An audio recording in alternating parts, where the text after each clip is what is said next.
Hey everybody, it's the Beardy back as promised with my Alien Covenant review. It's not as timely as I did see the movie almost a week ago, and I know probably many of you who really wanted to see it have seen it. I am going to say this will be a spoiler-filled review. I really try hard to kind of do spoiler-free as much as possible, but it's kind of hard to talk about what I want to talk about this movie without spoilers. So if you don't want spoilers, I would say probably don't listen to the review at all. uh, that said, here's my review of Alien Covenant. Um, it is a sequel to Prometheus, which I really enjoyed. I really liked Prometheus. Um, I thought it was really an interesting idea to go further back in the history of the Alien universe and see more of. I was really excited at first to see more of the space jockey story, but I don't want to spend too much time talking about Prometheus. But I got to set it up a little bit. So the events of Prometheus happen. You know, the crew is out there trying to find this invitation to the stars that the archaeologists find Elizabeth Shaw and her team, and they're sent by Wayland and I can't remember.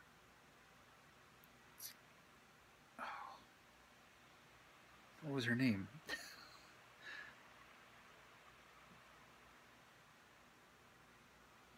Anyway, his daughter is sent with them to investigate and see how it is, and you know they find the engineers, which we call the space jockey. They're referred to as the space jockey from the original Alien. You know, the guy that's fused into the telescope or the weapon or whatever it was. And we actually see their race may have been what created humanity or was involved somehow.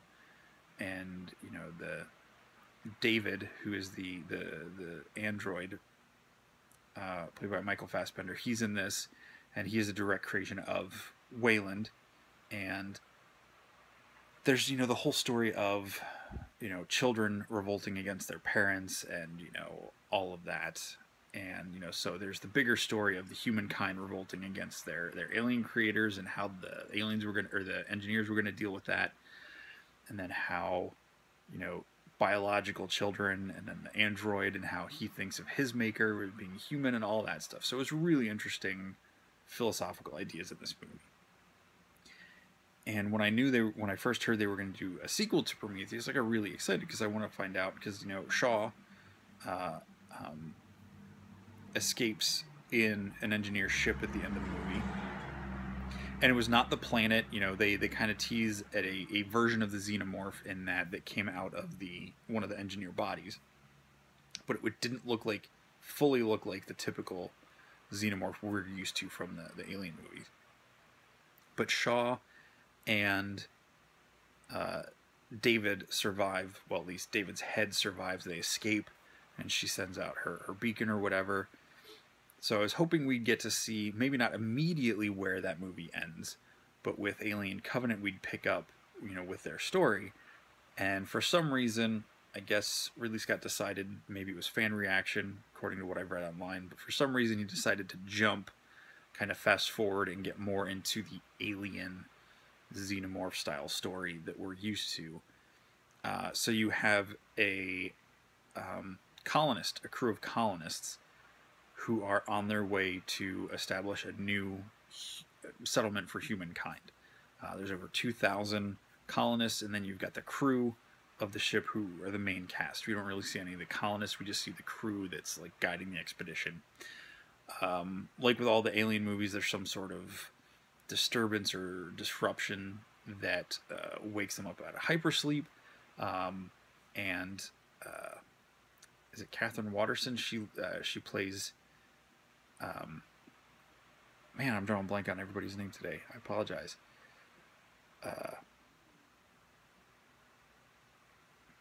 See, and that's Ripley. Her name doesn't stand out as clearly as Ripley or Newt. But the main character, she loses her husband in the fire, which was surprisingly played by James Franco. So it's like by the time you meet James Franco in a video flashback, he's already dead in the movie. So it was kind of a it was kind of cool to see him in there, but it would have been nice to see what his character did. But anyway, um, and so they're woken up early. They still have like 7 years to go in hypersleep to get back to their destination, and then they see this beacon, this signal, and you know, as the audience, we realize it's Shaw singing a song. So they go after this signal. It's nearby, and they want to check it out. It's a potentially habitable world that they missed in their scan, so they're like, hey, let's go check it out. So they go to this world. It's completely barren of any sort of life beyond plant life. There's no insects, there's no birds, there's nothing. But it looks like Earth. There's trees and water and hills and mountains and everything. And of course, the team goes off to find their expedition. Long story short, bad things start to happen. And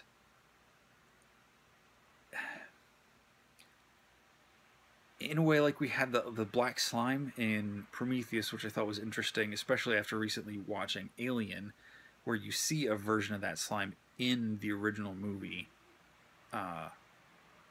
around the eggs. So seeing that from the canisters and what David experimented with in that, somehow we get the kind of like moldy dust spores that infect a couple of the crew. And while they're exploring, they find the beacon. Or at least they find the crashed. So they find the crashed engineer ship from the end of Prometheus, the kind of horseshoe-shaped craft. Crashed up on the side of the mountain. It damaged all these trees. They find the remains of Elizabeth Shaw's, her dog tags and some things there to indicate that she was there. And then we get a new version of a xenomorph, which from some of the toys and things I've seen, they call it like a protomorph, I believe. It's white. It's like pale, milky white, and it's got human-like teeth. It doesn't have the extending jaw, but it comes out as a chest burster as well, and it grows pretty quickly. And that came from spores that got into one of the soldiers' ears. More tragically, loss of life, and then another one comes out, and then this figure comes out and saves them, and it ends up being a fully reassembled David, the android from the first movie. Now there is another version of that android, Walter, also played by Michael Fassbender, who is with the crew of the Covenant, which is the name of the ship. And there's a lot of really interesting philosophical things. The first movie was Prometheus. It was kind of hinting at, you know, who stole fire from the gods to give it to mankind and everything. And now Covenant is plays off a very kind of like biblical concept of, you know, Old Testament covenant, New Testament covenant, and all these things. But it feels like we never really get where that's going. I didn't feel like there was like some really cool philosophical ideas they set up in this movie that they never really went with, which I liked that in Prometheus. And it kind of started these ideas and then kind of abandoned them just for kind of the horror thriller of the rest of the movie.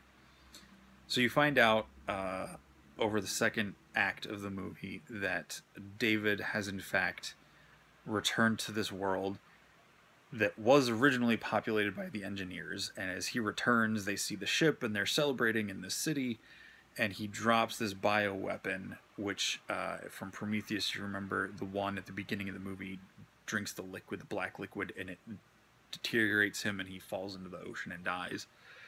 It seems like it's a more sinister version of that, and it like almost kind of has a Pompeii-like effect where they're just these like husks of these bodies in the city. We saw the heroes come through and we're like, oh, what happened to these people? And in the flashback, David kind of just reminisces of I don't know if he's actually telling someone what happened or we just get to see what he experienced. And it's kind of horrifying. You just see him there and just these people. It's just like instant death all over the place.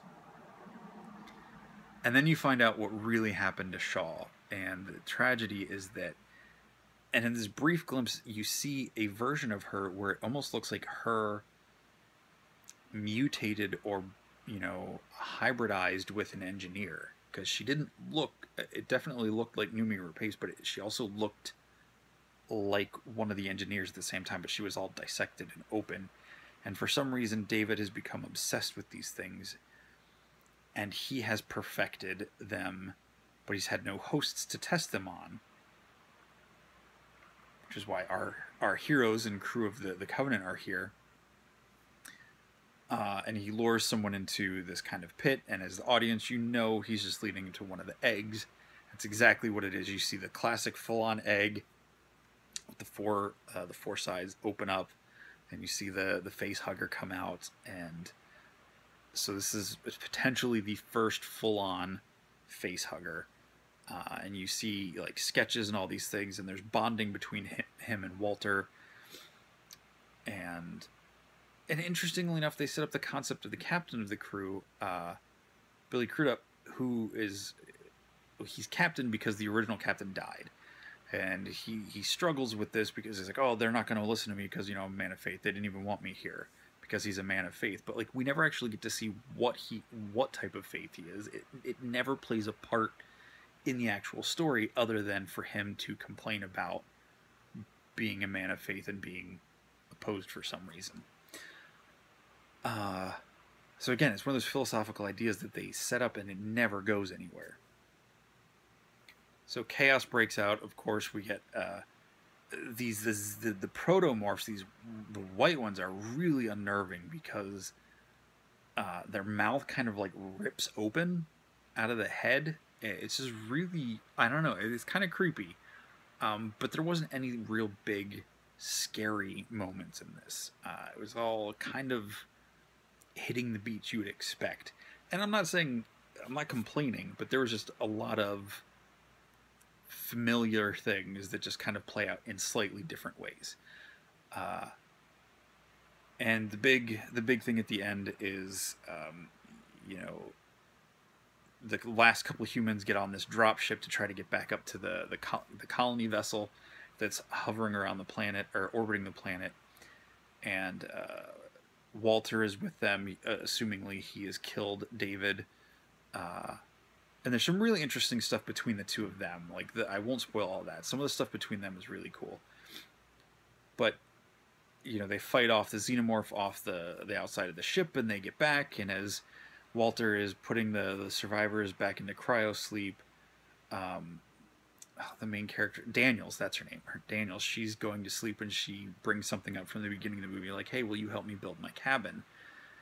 And she realizes he doesn't know what she's talking about, and she realizes that it's not Walter, and it's David. And she gets put to sleep. And then David goes and vomits up 2 facehugger embryos and puts them in this kind of cryo thing where all the human embryos are for the colonists.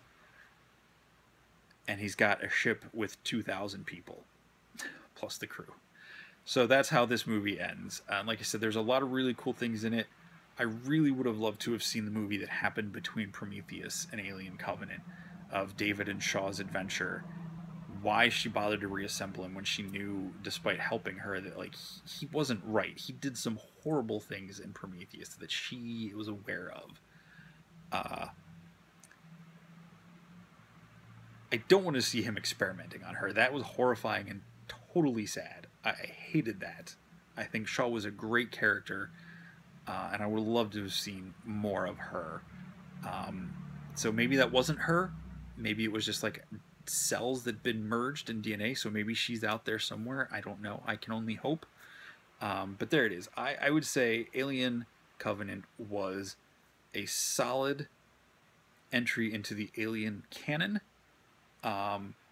A largely good film, great acting, great special effects. There's just, as a standalone, not as good as it could have been, or should have been, I think. But hey, I'm not complaining. I really enjoyed it.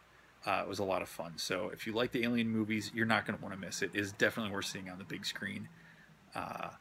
So there it is. And I'll be back possibly this weekend with a Pirates of the Caribbean Dead Men Tell No Tales. And then I'll be back next week with 2 weeks with special guests. So anyway, That's it. Catch you next time.